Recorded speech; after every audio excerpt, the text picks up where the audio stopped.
I can go low, but I can't go high. Every time we do this, I'm like, how am I a podcast host? I'm like, this That makes sense. I really love Narrowgate, and I think that's what got me here. But I don't even know anything about Luckily podcasts. for you, what got you here isn't your love for Narrowgate. It's Narrowgate's love for you. That's way more accurate. No, and I remember Colin asked me, and I was like, dude, I'm not sure I can do it. And he goes, so you just be the color commentator and just be yourself and ask dumb questions every once in a while. I was like, I can do this. I think I can do this. Sure I might have been made for this. Yeah. Welcome to the Narrowgate podcast. I'm Weston. And I'm Logan. And this is the Cody Weeks episode. Mm-hmm. Cody Weeks is an old school graduate, right? Yeah. Oh yeah. Yeah. Known Cody for a while. You have? I think so. Yeah, I've known of him, and we've been friendly with each other. But I really feel like that I got to know Cody in a way that I didn't realize just how much that guy loves the Lord.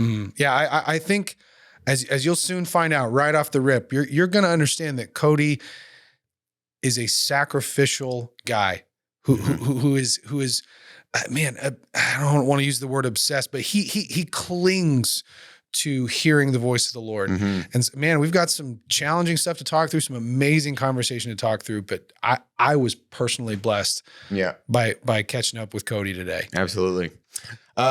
Please stand by for a special message from our producer. Hey, thanks, you guys. So here's what happened. The camera malfunctions at the beginning of this recording. So for the first 20 minutes or so, we'll just have a picture of Cody. But the conversation was so good that we want to keep it in there. So hang in there. We'll find the video. We'll get it. And then it'll jump in about a third of the way through. So bear with us. And if you're listening on Spotify or Apple Podcasts, that won't matter to you. And as always, if you want to know more about Narrowgate, check out our show notes. I hope you enjoy the episode.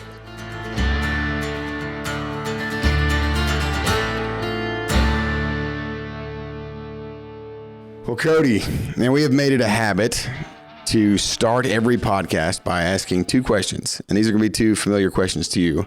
And you can answer them however you want to. You can be however existential or practical or however you want to answer it. But the questions are, who are you and why are you here? I have a perfect answer for the first one. I have a written statement. I do.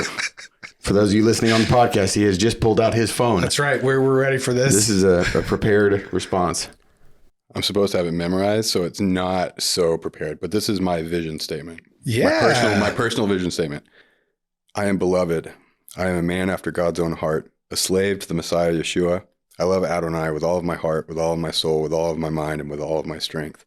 I live a life the world is not worthy of, with all of my trust in Adonai alone. I am fearless and courageous, and like the disciple who Yeshua loved, I will fellowship in the sufferings of the Lord, even unto death. By the Spirit of Adonai, I am created to be a creator, fathered to be a father, chastened to be a son, discipled to be an emissary, called to be a prophet, first to Israel and then to the nations. As a husband, I make my wife's spiritual purity my greatest earthly treasure. I lead her in strength into the unfathomable riches of the breadth, the length, the height, and the depth of the Messiah's love. As a father, I declare identity and call out destiny while demonstrating being a slave to the Messiah Yeshua. I lead with the endurance necessary to inherit the promises in the land foretold to us by Adonai. And like Bezalel, I live in the shadow of Adonai, filled with the spirit of wisdom and understanding and all manner of workmanship. The entirety of my life and death belong to Yeshua.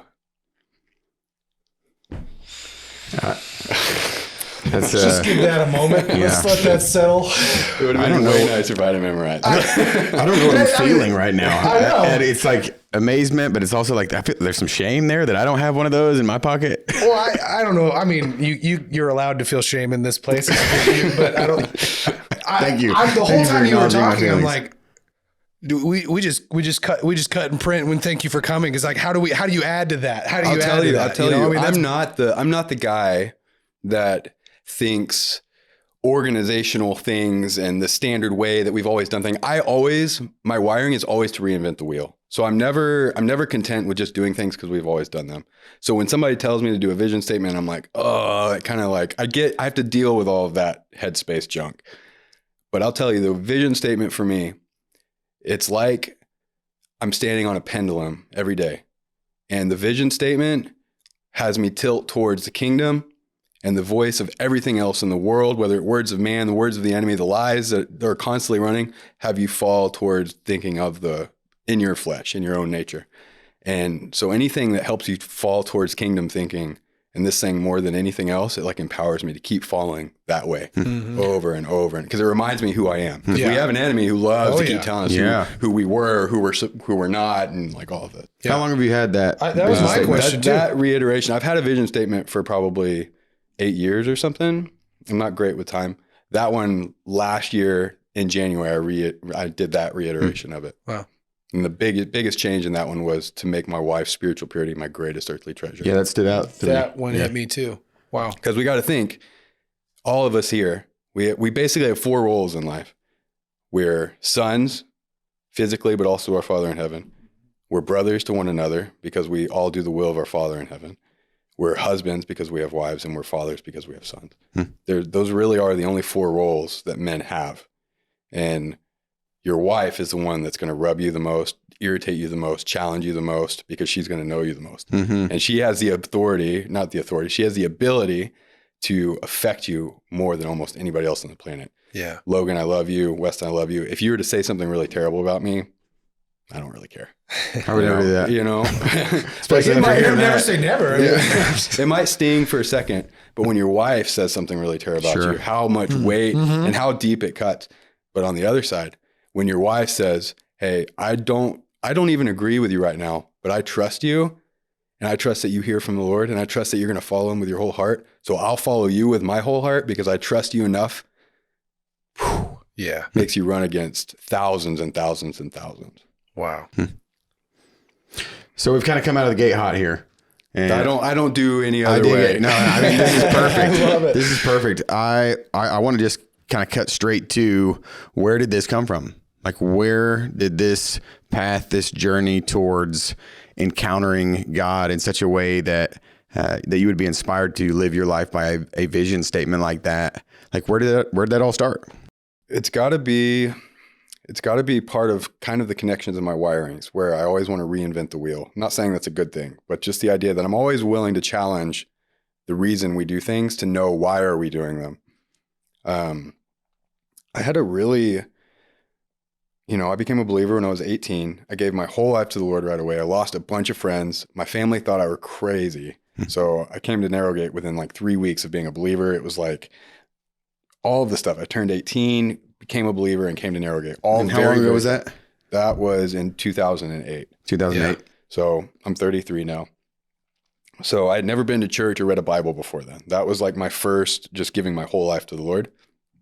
So I did some good things. I did Narrowgate. I did YWAM. I did all of these experiences where I really did have the Lord revealing himself to me, where it wasn't in my court. He was just showing me who he was, because I had no idea who he was. And he was really kind and really gentle. And during these times, I met this one guy who's still one of my closest relationships. His name's Rick Winicky. He's a sculptor in Israel. His story is really insane, really crazy. He's a non-Jewish believer, been in Israel for like 44, 45 years, served in the IDF, like all that stuff. And I apprenticed with him as an artist. He's a bronze sculptor. I'm an artist. So I apprenticed with him. And I remember in that time, he was the first person. So I'm 22 years old maybe at this point. So 4 years into the Lord. Yeah. I'm just brand new married as well. My wife has come with me to Israel to apprentice with him and his wife. And he was the first person who told me things that I really didn't like hearing, but I knew were the Lord, where it was very abrasive. It was very simple, but it would really grit against, oh, why do I think that? Or why do I assume this? Or why do I?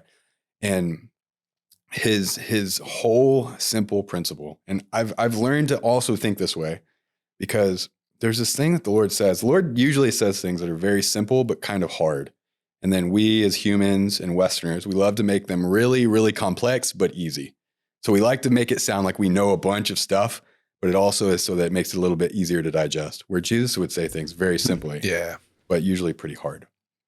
And one of the things that stands out to me all the time is, not everybody who says to me, Lord, Lord, will enter the kingdom of heaven on that day. That's hard anyway. That's one of the hardest And he's like, wait, ones what? that people chew on. And that then came and out then of he his mouth. says, many will come to me and say, Lord, didn't we cast out demons in your name? Didn't we heal the sick in your name? Didn't we perform miracles in your name? And I'm going to say to them, I don't know who you are.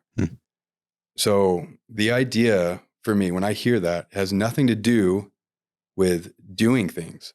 It has nothing to do with what you do or what you accomplish, because he even says, only those who do the will of my Father in heaven. It's about knowing what is the Lord's will for you and doing it. That's what makes you a son, is knowing what your Father wants. And everybody's life is different. So you have to be able to hear him, but he knows how to teach you his voice. So that's my simplest, most easy principle. And I'm not saying I'm perfect or right about anything, but if anybody asks, it's learn how to hear his voice and then do what he tells you to do. Yeah. So that's what's come of this path, is just trying to hear from him and do what he's told me to do. And of course you just even mentioned, it's not about what you do, right? It's about hearing his voice. So much, the more you talk, I'm so tempted to ask you, so what are the cool things that you've been doing? Cause again, from looking at a distance, it's like, man, Cody's been on some adventures. And maybe the way to ask it is, man, what has God asked you to obey? And what's kind of the adventure that God's had you on, these last, when did you graduate? It's been what we talking 2009, like I think. 15 years That'd now-ish? be What- March of 2009. Yeah. Oh, hey, that would be Remembers. Colin, our producer over there on his brand new microphone with the stats. Colin, do you remember my phone number off the top of your head? No. Come on. It was 325. I remember the 325 one, but not that one. Sorry. Again, man, this is me just confessing. Like, I mean, you continue to make the main thing, even in the way you speak, which is so admirable. But like, I'm just itching to ask you, like, what have you been up to, even though it's not about what you've been doing, Yeah. But for me, my life is trying to be submitted to what the Lord. So Yeah. everything I end up sharing is just a part of my story that the Lord showed me and drug me through stuff to get to me to where I am. So I love telling the story, because the stories are the monuments that the Lord's brought me through. And often the things that the Lord's asked me that were the most rewarding were the hardest things I've ever done and cost me the most. And this is something that I've experienced within the Lord and knowing him and my own personal walk with him, is that when he speaks, it demands a response. And he's way different than me, and he's way higher than I am, and he thinks way higher thoughts than I think.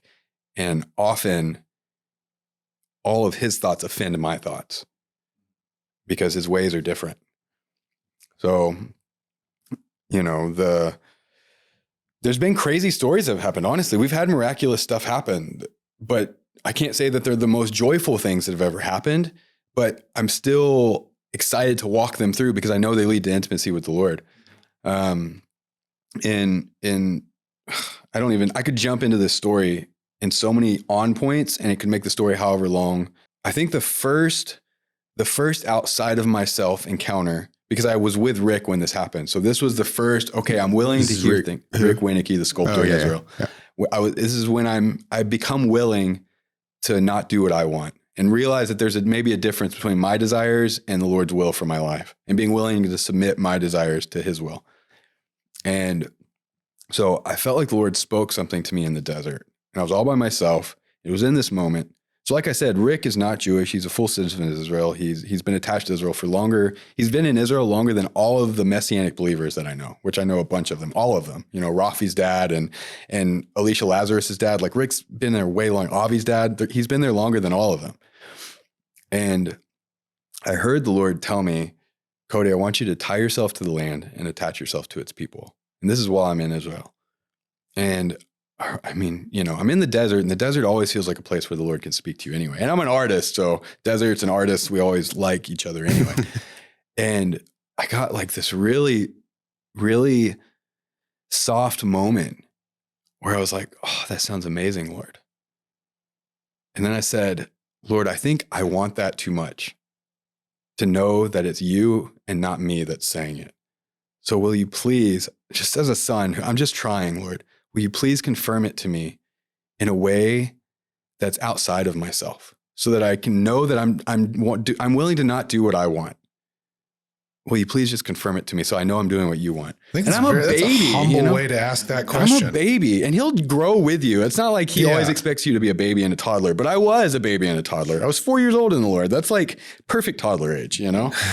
And then I even snuck in because Rick woke up with a voice speaking to him out loud in the middle of the night with a verse. And that for him, that was Isaiah 14:1. He woke up hearing that verse. He was also brand new in the Lord, and he didn't have a clue what it was. He went and looked it up, and it said, I shall again choose Jacob, and the stranger shall cling to the house of Jacob. And he was in Israel working on a kibbutz, and then he went and applied for residency, all the miraculous stuff that happens. So I say to the Lord in this place of like, Lord, I think I want this too much. Will you please confirm it to me? And I said, and if you don't mind, Lord, could you do it the same way you did with Rick and speak out loud to me with a voice in the middle of the night in a verse, but could it be a different verse? Because as far as I know, there's nothing else like that in scripture. And that was it. That was my prayer. And I didn't know, I'm just, you're in the desert by yourself. And so you're just in that moment. And then, you go back to working and apprenticing, and I come back from Israel with my wife, Nikki, and I'm working and I'm trying things. Everything starts being different with the Lord, where at the beginning of my life with him, it's like anything I put my hands to just flourished. It's like I went all over the world. I never raised a dollar. I never asked for a dollar. And people would just come up to me and like, Cody, I think you're supposed to go here. Here's money to go. Or, hey, I don't have enough money for YWAM, and I'm going to YWAM on a Sunday. I leave to New Zealand. And I have no money. I had enough money to book my flight. I booked my flight. And they tell me in the email, do not come if you don't have your school fees. And I'm like, well, that's dumb. I'm going. So, and I leave Grace Center or Grace Chapel early because I have to catch my flight. And as I'm running out, a guy named Jimmy Rice comes running out to the foyer out front, and he says, Cody, when do you leave? And I'm like, right now. I'm leaving right now. And he says, oh, I'm so glad I caught you. He says, I have a check for you. He gives me a check. He says, Jay Fryer has money for you. He gives me money. And then he's like, and this other guy that I know, I told him about you, and he wanted to help. And so so I had 3 things of money. And when I counted them later, it was exactly my school fees. The day that I was going, this is the kind of stuff, like I didn't do anything. It was just the Lord showing me his faithfulness because I had no idea who he was. Then at this point, it's maybe like 5 or 6 years now in the Lord. So I'm back from Israel for a year or two, and it starts being different. This is one of the times I love to share with young believers because this is totally true. At some point, the Lord changes the way he interacts with you because it's time for you to start becoming like him. I mean, that's what we all do with our children. Exactly. I mean, yeah. As good fathers, I mean, and you want them at some point to not need you to feed them their spoon, It's like you expect them to grow and to be responsible for things as their maturity goes. We're currently dealing with our 1-year-old who is now using utensils, but as soon as she's done, I mean, she's tossing that plate. We've tried everything we can just to like, no, you can say all done. You don't have to eat anything you don't want to. Just please don't throw it over your shoulder like you're starting a party. So again, but yeah, God is such a more perfect father than we can even imagine. For sure. Again, not to impose our humanity upon him, but clearly, yeah, man, I want to hear more about this. So in that change, it started being, oh, this is so great. Because in reality, what happened physically and practically is everything I put my hands to started failing. And nothing I wanted to happen happened. And everything started going south. And then you start having to ask the real questions of like, Lord, do I even know you? Did I miss you completely? Did I walk away? Like, and the truth is it has nothing to do with how well or how not well you're performing. It has to do with the Lord. It's his time. There's a season and time. Every young believer is going to go through it where he starts interacting with you differently so he can start growing you up. And it was in my first lowest point with the Lord, my first like darkest valley, my first valley of death, my first dark night of the soul. And I woke up in the middle of the night, 3 a.m., because I heard a voice speak out loud to me, Ezekiel 47:22.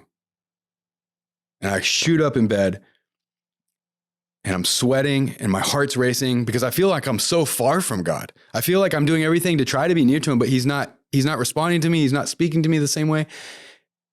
I run, I get my Bible, get my headlamp, shine it on there. You shall divide it by lot as an inheritance for yourselves and for the strangers who dwell among you and who bear children among you. They shall be considered native born among the children of Israel, and whatever tribe the stranger dwells, there he will have his inheritance, says the Lord. I'm like, whoa. I had no idea this passage existed. Yeah, I'm just thinking like, it's not really one that you get up and do your devotional on, you know what I mean? Yeah, it's not like you're reading it when you walk into churches on the wall or anything like that, you You're know. gonna find that on a bookmark at Lifeway. But I had this huge realization. The Lord spoke to me and he made something really clear to me. And in that same moment, and this has carried me so this is really the beginning of mine really dying to stuff with the Lord, which is like the thing that if I had any word to describe my life with the Lord is struggle. Okay. I struggle through everything and he knows this about me. But I realized in that 3:00 in the morning, all by myself, the Lord spoke to me. And then this fear of the Lord fell on me where I can't ever deny this. I'm going to be carrying this word for the rest of my life. I don't know what's going to come of it. I have no idea, but I know I can never just unhear what just happened and act like this wasn't a part of my story. Yeah. And with that came this weight of what is the Lord going to do with me? What is the Lord going to speak to me next? What am I going to have to do to respond to this type of word? And that leads on to the rest of the stories. But ultimately the thing that connects me with young guys, which, you know, I was just in Israel after the war started, and I'm hanging out with mainly these 6 or 7 young Israeli believers that are all, 5 of them are about to go into the IDF because they're 18, and then 2 of them had just gotten out and trying to get back in reserves. And honestly, the thing that ends up being the only point of authority, the only thing that you can really give to people is something that you own. You don't get to teach something out of the Bible and act like this is your thing to share. You know, you might be a gifted teacher and the Lord might tell you to teach something at the right time, all this stuff. I'm not saying it doesn't work, but when you own something, then when you share it, you can actually give it to them. And so it was like this perfect epitome because the Lord had brought me through so many things in my life with him that these young Israelis would buy me beer so that I would stay up late with them and sit out in the dark outside of the property lines and ask me questions until midnight or 1 a.m. What kind of questions are they asking? I'm just about the Lord. How do you follow him? How do you hear from him? How do you stay on fire for him? How do you serve him? How, you know, all of these real questions. These are like really well-formed, mature believers. But something that it's also stuck with me through this whole deal is that if you think that following the Lord, it's the opposite of what mostly gets shared, is that if you're really clinging to the Lord and you're really following him, you can expect adversity and you can expect suffering. Yeah. Because you don't get to partake in his riches until you fellowship with his suffering. So following the Lord isn't just this, oh, everything's great deal and he blesses me because I love him and I bless everything he blesses and I only do. If you really want to be with him in things, then you too have to go through hardship and he'll pull you through. And in it, you get to fellowship with him, which there's no greater reward than fellowshipping with him. And this is the same idea that he had his 12 dudes. It would have been great to be any one of the 12. Then he had his 3. And it would have been really sweet to have been with the Lord in the garden, where he's really struggling to do the will of the Father. The only time that we really know where he's really struggling with doing the will of the Father and not his own will. 3 times, you know, well, if there's any other way, will you take this cup from me? But then those 3, there's only one guy that hears what the 7 last words that he utters on the cross. There's only one disciple that hears those words. So it's like how, and the closer you get to the Lord, the less stuff you get to bring with you, you know, it's like you don't get to carry everything with you. Yeah, it's a good one. So there's this preparation. I like when young believers realize that there's nothing you can lose for his namesake that isn't worth it. That doesn't mean inflicting self-suffering, because that's still about self. It's about being willing to follow him at all costs and dying to your own desires, your own wants, your own needs. And I read this quote in maybe my second or third Dark Night of the Soul. I've gone through a few of them. And So I was in Poland. We had gotten given residency to Poland. This is all a part of the story. Got denied residency in Israel years later after 8 times of applying. 5 dreams about moving to Israel during winter in COVID. COVID happens the last day of winter. The Lord told me in a dream we had to go in winter. Like all of the things. All my friends got kicked out of the country that weren't Jewish or weren't Israeli. And it's just me and my family. I have a 1-year-old and a pregnant wife. Everything's confusing, but I'm so certain we're supposed to be there. And it's the first time that the Lord had made this promise to me. He had woken me up in the middle of the night. Such an intense way to hear something. And then he starts asking me if I'm willing to die to the promise, if I'm willing to put it back in his hands and trust him with it. And I can't help but like always connect to like Abraham. Abraham received a promise, but then the Lord asked him to sacrifice, to kill the promise. And it says after that, he was never tested again. I'm not saying I'm never going to get tested again because I get tested all the time. So I'm obviously still not there. But the idea that, and this was in that book in Poland, the hardest point, I got given residency in Poland. I don't want to be in Poland. I don't like Poland. It doesn't connect to my attachment to Israel. It's in Birkenau, the biggest death camp of the Holocaust. It's like the opposite of the promise. And I read this one line of Francis Frangipane book, which isn't a dessert book, which it sounds like it should be. That's so funny you said that because I thought in my head, I thought of it like a dessert, like a treat. You know? Frangipane. What am I thinking of? I don't know. It's like that's the connotation in my brain. It's marzipan. Marzipan, for sure. That's it. I was like, you said marzipan. I was like the little cakes. Yeah, and that's what I contribute to this. Yeah. Colin Smith, everyone. Thank you. Marzipan. And it said the hardest thing, I read the whole book. I was in a really low place because this is what the Lord was asking me. To get given residency to a place that you don't want to live, and you meet 0 of the 5 requirements, and you get given residency before you even ever step foot in the country, miraculously. Didn't even apply for residency.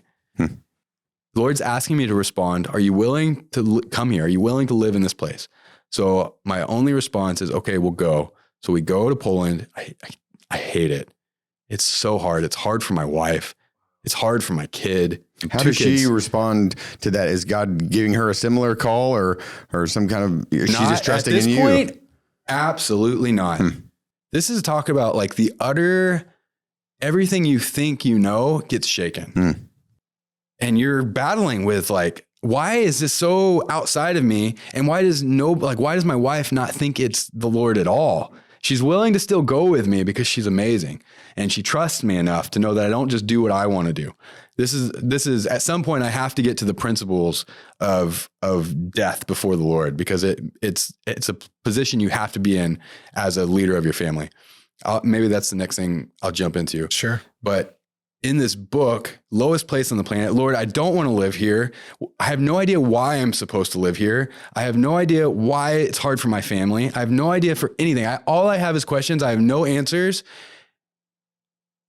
So I'm not like in this great encouraged mood. And I'm reading this book. I don't remember anything about the book. Don't even remember the name. I just remember this one line. And he says, the hardest thing for man to do will be that anything that God has promised you at some point, he will ask to put back in his hands. And it's like the idea that until you give the promise back to him, it's not his, it's yours. You're owning it. Yeah. And until he owns it, then he doesn't get the glory for it. So that describes this whole season of learning to die to your own desires, to your own wants. And then this process has been like 2 years now of us getting moved to Poland. So that's the next thing that's kind of coming up after we have this son. And, honestly, it's still full of questions. The Lord's brought me through a lot of stuff. So there are a little bit more key elements to it. But he's still asking me to do something I don't want to do. Ultimately, the Lord might ask you to do stuff you don't want to do. Man, I just, as you're talking, I can't help but think, I'm just hearing like, this is what a life, this is what it really looks like. If I can just kind of speak over you for a second of like, this is what it looks like to live, to be a living sacrifice. Mm-hmm. You mentioned Abraham and the son of promise. And like, it's just one of my favorite passages of scripture or little factoids about the Bible, that the first time the word worship shows up in the word is with that sacrifice. Is Abraham looking at the servants and saying, y'all stay here with the donkey. Me and the boy are going to go worship. Mm-hmm. And just everything you just shared. It's like, it's not only God asking you to give back into his hands everything he's given you, but also the promise that he's spoken over you. Mm-hmm. And so again, man, I'm just hearing that over and over. The more that you speak is like, this is what it looks like to trust the Lord, to where every moment of your day is worship. Yeah. Because you are living as a sacrifice. And, I'm sorry, I'm getting emotional.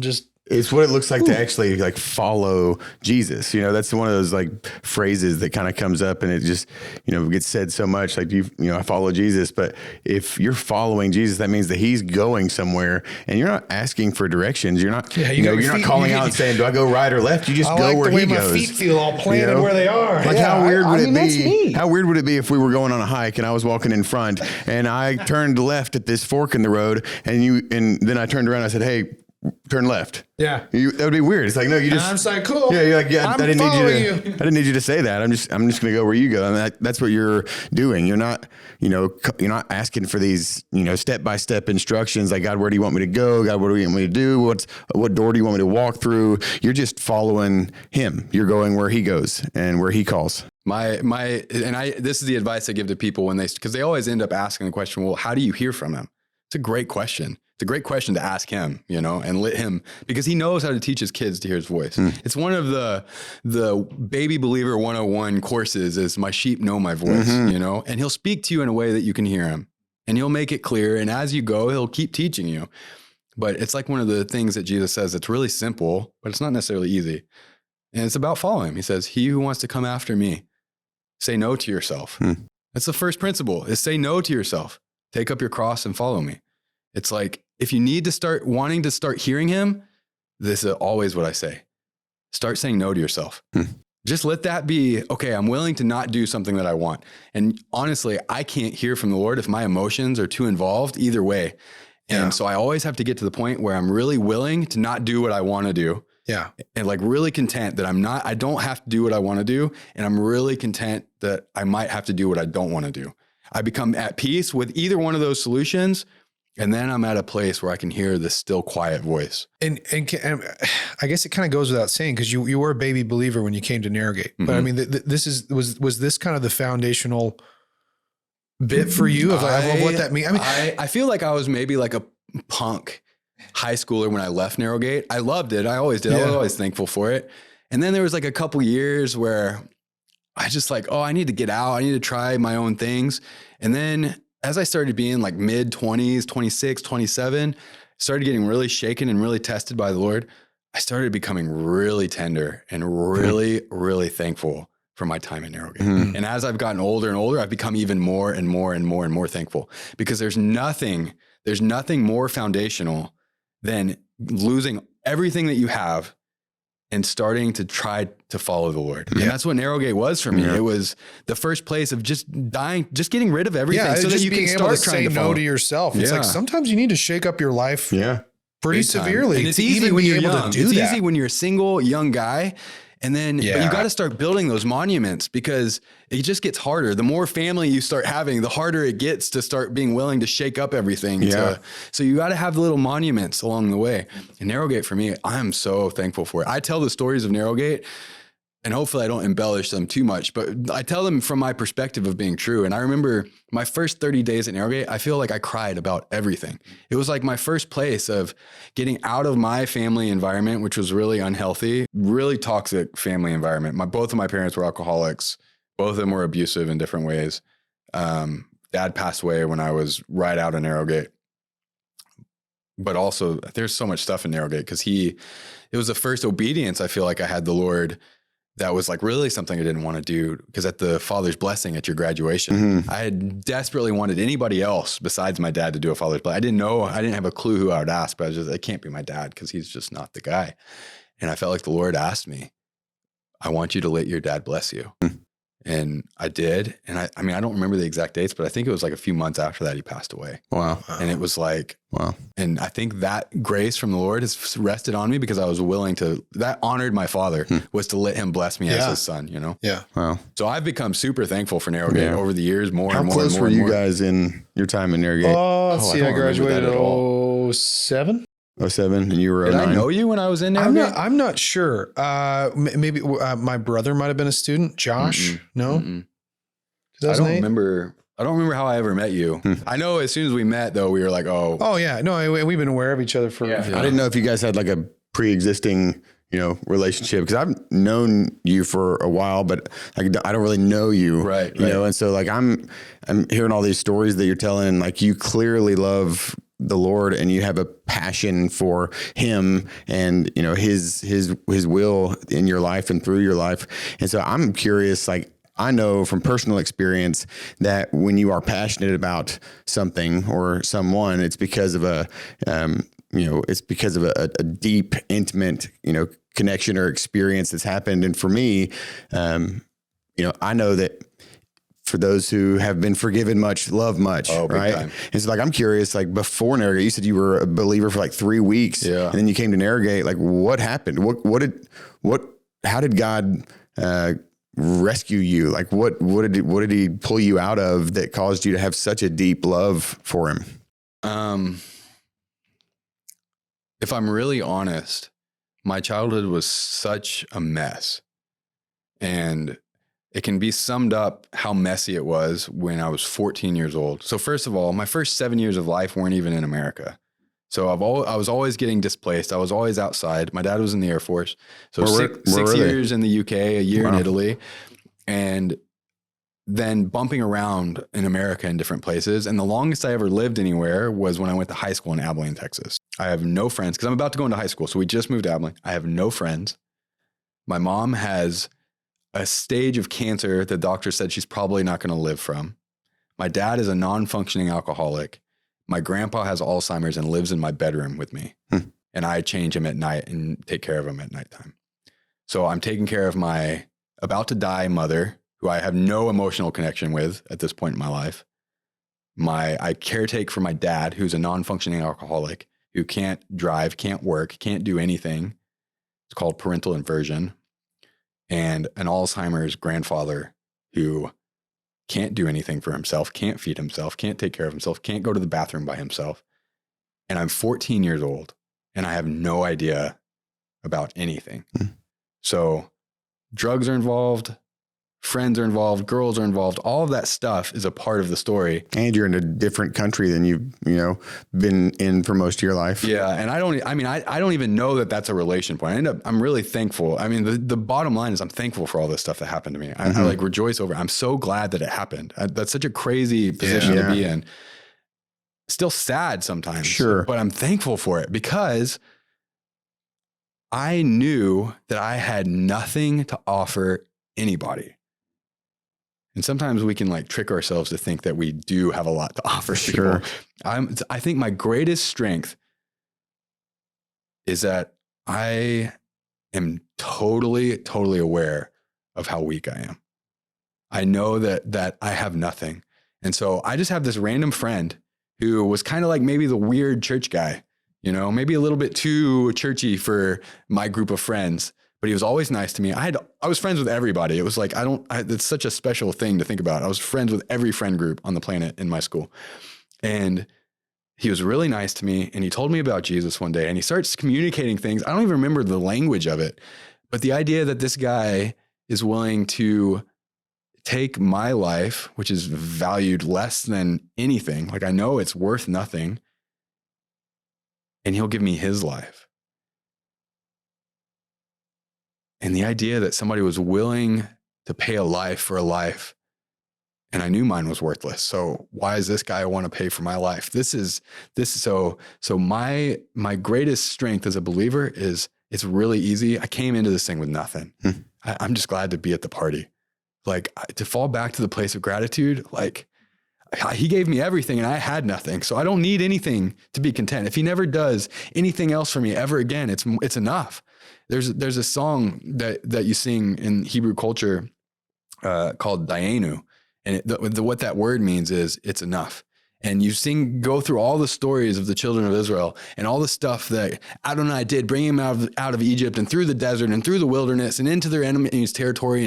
And after every phrase, Dayenu, Dayenu, Dayenu, Dayenu, Dayenu, Dayenu, Dayenu.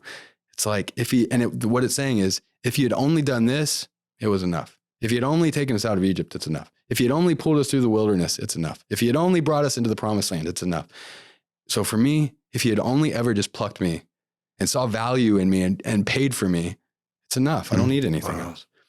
So from that point, because, I really appreciate you guys, some of the really encouraging feedback, because the truth is, it's not a lot of fun sometimes to be with your friend who likes to tell you that things really only get worse with the Lord. Like the more you die, the more you've died, the more he's going to ask you to die. And you realize there is joy in this, but often you can get kind of like separated a little bit because you're always talking about the Lord's will and not. So it's nice to get nice feedback.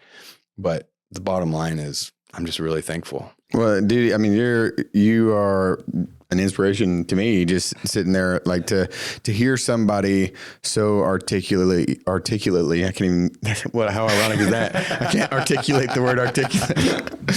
You said it so well. Just the depth of our own human brokenness and the fact that no one is righteous. No, not one. We have nothing to bring to the table, and like nobody deserved or earned God's favor or God's grace, because it has nothing to do with us. It has nothing to do with what we do. It has everything to do with who he is. And like, I love to hear someone emphasize that it wasn't because of me. Yeah. It's really sorry, I didn't mean to cut you off. It's really refreshing, especially for me personally, just kind of in the season I'm walking through. For somebody who's genuinely rejoicing, Paul's words that we would boast in our infirmities, that we would boast in our weaknesses, so that Christ can be exalted, like through us. Like it is refreshing to see somebody living that out in such a genuine and humble way. And I just see that all over you, man. That's just naturally what spills out of your mouth. And obviously giving glory to God that he's led you to this place. I feel like I've been one of those guys who's easy to talk about that, who's easy to turn to the word and say, yeah, like in my weakness, he's the strongest. And so I rejoice in my infirmities. But I just see you just living and breathing that. And it's refreshing. It's nice. When the Lord crushes you, it's a kindness. Yeah. I've been crushed so many times from the Lord. And the thing that I don't want to get communicated is, and this happens often when I start telling stories of residency in Poland and stuff, like really crazy stuff. It's like, I don't like when people try to make somebody out to be special, because we're all supposed to call him Lord. We're all supposed to boast in our infirmity. We're all supposed to be in this place together. Yeah. And, the fact, like, if you're a really smart guy, okay, well, you don't get to boast in your wisdom, because your wisdom is foolishness to the Lord. It's like, we're all on the equal playing grounds. It's like the rich man can't boast in his riches. The strong man can't boast in his strength. The wise man can't boast in his wisdom, but he who boasts in the Lord. So it is important to know, it's like, this isn't some position of like, oh, Cody's so amazing that it's like, no, we're all supposed to be crushed. If you're willing, he'll crush you. And when you get crushed, then you know that it's not you. Well, it's such a needed truth to hear as you present it just so naturally, and maybe when we really break it down, it's supernaturally. It's not our nature. It's his. Yeah. It's his in us and through us. Yeah. But for a guy, for a young student, graduating out of Narrowgate and maybe hearing this, the truth is they're going to be released into a world where there's lots of conflicting spiritual messages. Oh, yeah. Health and wealth, name it, claim it. It's like sometimes you need to see a life well lived who is finding the most fulfillment in the fact that sometimes suffering is what God calls us into. Yeah. And we'll pull you through, because you can't You can't, in your own nature, Yeah. die to your own nature. Yeah. It requires the Holy Spirit Yeah. to even die to ourselves. Mhm. It's like everything about our lives has to be reliant on him to Yep. do it anyway. Yep. I want to ask you this. I don't want to breeze by it too fast. It was something you mentioned, pretty recent. Did you say 1 week, 2 weeks after the war started, or was it number The of days? Saturday after the war started in Israel, I went to Israel. All right. I feel like maybe whether this is my own curiosity or the projected curiosity of our invisible audience right now, but like I'm with you. I'm not invisible. I think I know the answer, but I'd love to hear you say it. What is it about a guy who sees war breaks out and then days later he's like, I got to get there? So can you walk us through that? Yeah, and I'll be really clear. It was the day of the war starting that I knew I had to go. Come on. Yeah. What's that about? But that's the reason this jumping in point to the story is so important. I'm going to be able to touch the principles that I was talking about within marriage. Because this was all part of this story of going to Israel. To have a wife that is in unity with you, to go to a war zone for an undetermined amount of time and to bless you and to pray with your sons for you and to cry with you and to fear the Lord over anything else is required. This is the greatest treasure on the whole relationship totem pole, is to have a wife that fears the Lord and doesn't just use words and say, yeah, that's a good idea, but will actually put down everything that she has on the altar, even her husband, to the Lord. So the fact is that I had made peace and said out loud to the Lord over the past, since 2020, we left Israel. We didn't get our residency that I felt like he had told me to apply for. All of the dreams, all of the stuff. It was a very confusing time getting given residency to Poland.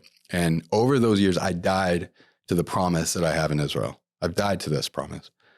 And in my death to this promise, it's like years. So it's not like I was just like so nicely, oh yeah, Lord, I'm dead to this. It's like I had to really die to it. Yeah. And maybe 6 months before this war broke out, I say out loud in my frustration, but in the honest parts of my heart, Lord, if I never go back to Israel, that's okay with me. As long as I'm performing your will, as long as you will use my life for something, then I'm willing to never go back to Israel. I give up all of the inheritance that you've promised to me in Israel and my connection and even stuff within my family that I didn't know about. I'm willing to give it all up, and I'm content, even if I just have to stay in this house for the rest of my life. Okay. There was no like immediate from the Lord booming from heaven, like, oh, now you get to enter into it's like you really think that maybe that's it. And then the war breaks out and you hear what you think is that voice that you recognize, Cody, you have to go.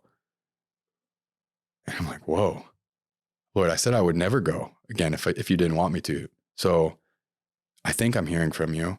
Lord, I'm willing to go. I'm also willing not to go, but I'm only going to go if you make it really clear that wherever I land, I can immediately start helping. A green light, meaning I'm not just taking up a bed. I'm not just taking up food. I'm not just like floating around. As soon as my boots hit the ground, I can start physically, tangibly helping. And so I start looking through all of these options. You know, I have lots of friends in Israel, lots of connections. Ends up being somebody I don't know at all, who's connected to somebody that he doesn't know at all. I get his number. I call him. He's the one person out of all the stuff I reached out to. Hey, non-Israeli, American passport holder, can I help?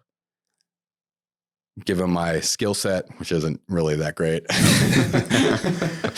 And some contacts within the land so he can, have references. He calls me, calls my references, says, yep, you can come right now and you can start helping right now. Like, okay. So the only reason that I can be trustworthy with my wife, principle number one for following the Lord and being married.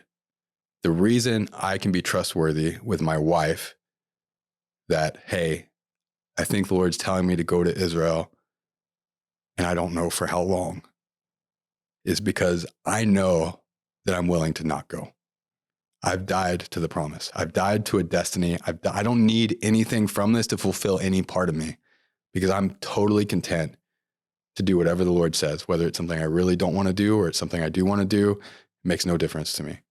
I've died to this promise, so I'm trustworthy that when I feel like the Lord's telling me, my wife knows if I go to her and I tell her, I think the Lord's telling me this, it's built on the multiple graves I've built for myself over and over and over and over again. So often in the West, we get an obscure wife, husband, role model miscued. And it's miscued because of misrepresentation, because wives don't want to submit to husbands that are not submitted to the Lord. Nobody wants to submit to some goober, that's just doing whatever he wants at the cost of everybody else. Like that's not healthy. But as men and as husbands and as fathers and leaders of our family, we don't get a do whatever you want free card. We get, as we are subject to the Lord in all things. We're subject to the Lord in all things. If he's Lord, he's Lord. You can't have two Lords. If he's Lord, he's Lord. So as a husband, as a father, principle number one is you have to die to your destiny. You have to die to your calling. You have to die to the promise from the Lord. Until you do that, you're not trustworthy for other people to trust that you're hearing from the Lord and not just needing something and hearing from your own inner voice. It's funny. You asked me like, what would cause me to go there? The only thing that caused me to go was the voice of the Lord. But the only reason I knew that I needed to go is because I knew it wasn't my voice. Mm-hmm. And there was a time in my life where I would have had a fear of missing out, or I would have had a fear of not being connected or not, but that's not the case. Once you die to stuff, you have to keep dying, obviously. And the more you die, you have to die more. Take up your cross daily. Yeah. Right? Yeah. It's not like this one all be all deal, but living a life of, I love using the word death so much in a Nice Believer podcast. Hey, Narrowgate graduates, if you want to follow the Lord, die a lot. Yeah. We need people who say that with a smile on their face. So the guys go, oh yeah, maybe there's something to that. That is not bad advice, man. Right? Like that's it. It's going to be painful because guess what? Death is painful. It's not in our own nature to do it. We rely on the Holy Spirit to do it, and it's painful. So it's not going to be fun. Wow. But you find the intimacy with the Lord, and that becomes a reward.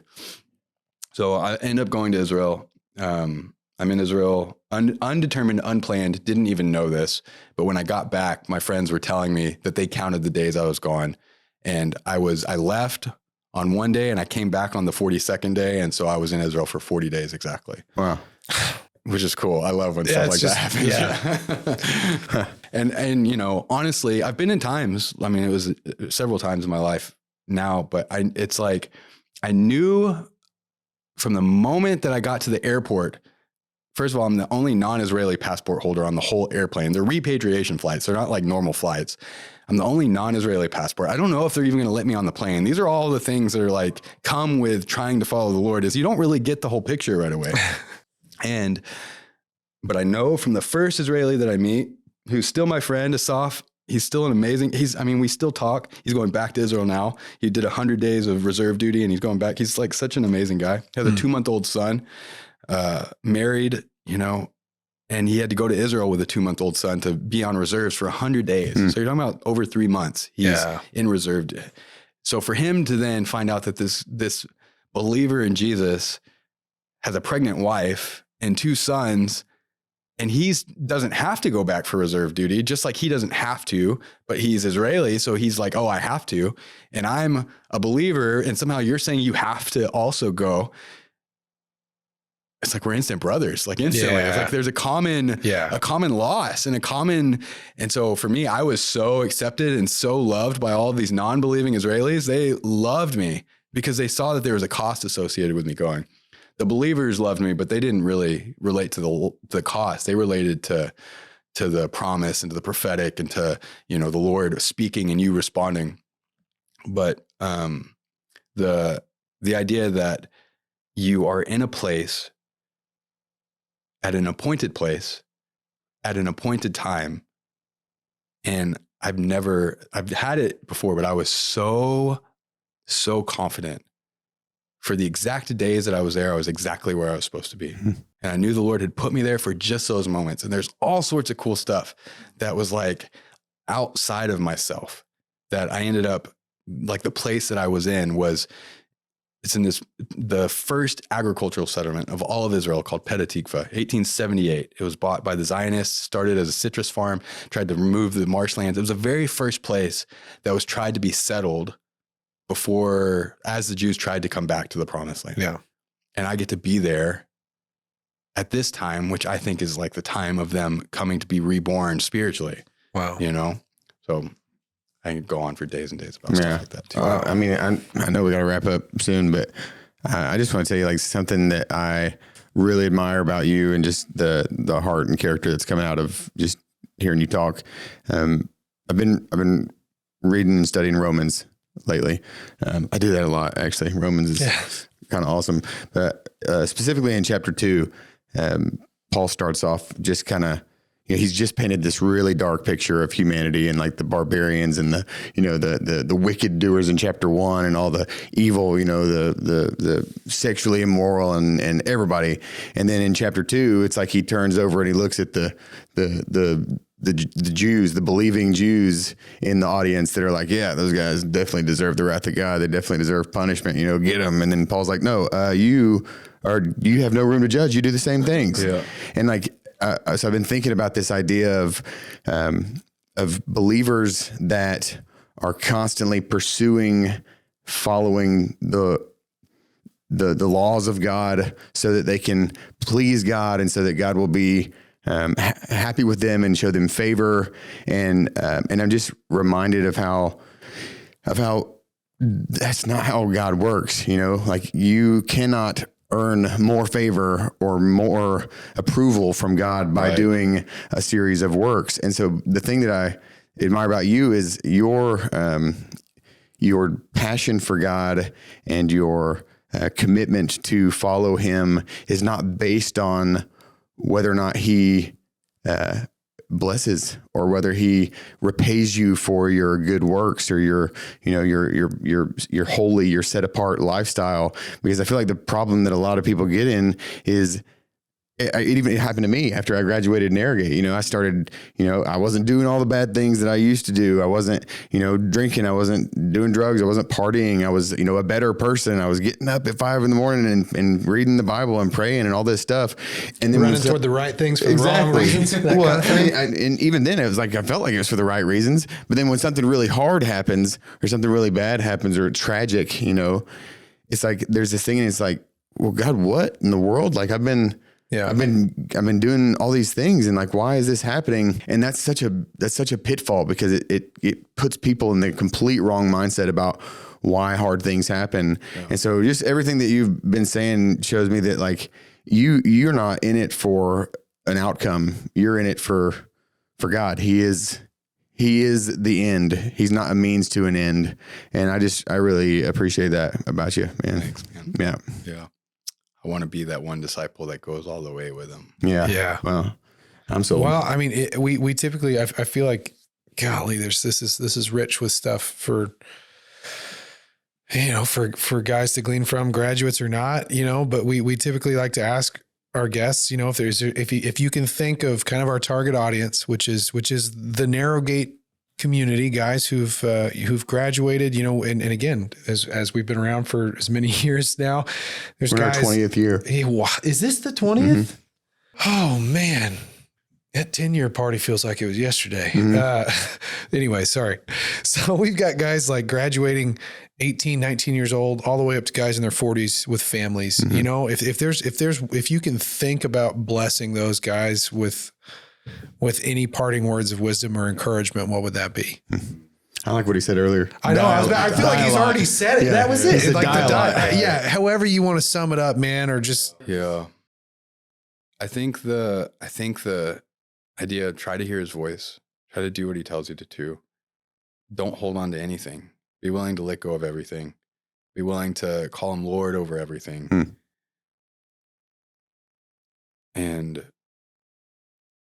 trust him. I read a Bible that almost everywhere it exchanges the word for faith for trust. It's like almost interchangeable. And sometimes reading it with the word trust is like, whoa, because trust is active. Just like faith is, unless it's active, is dead. It's like to actively trust the Lord means that you aren't able to fulfill the things that need to be fulfilled. You're not able to do the things that he's asked you to do. And yeah, I think learn to be uncomfortable, learn to be willing to be uncomfortable, learn to be willing. Yeah. It's such a sweet time for these young guys like coming out. I love telling guys about the season of the Lord changing the way that he interacts with you, because that caught me. Nobody told me that was going to happen. And everybody I talk to, they all tell me about this season. At some point, the Lord starts interacting with you differently. So be prepared for that too. Oh, and then Rick, not to throw him under a bus too much, but I hated when he first started telling me this, but then it became like this, oh, this is kind of true, is don't worry, it's only going to get worse. That's a great bit of advice. It's like when you die to something, there's only more stuff to die to. You know what though? Like it gets worse, but you are more prepared and you are more mature and you are more able to endure. So it's like, it's kind of a, I was about to say, I mean, that's that word maturity. I mean, that's what it, I feel like that's what I'm aiming at, is to be able to say that with peace in my heart and a smile on my face, Well, Cody, man, thank you so much for coming out here and sharing all this. This has been great, man. Thank you. Really, really good. I've enjoyed it. Signing off. We forgot how to do this part. Nice. Nice.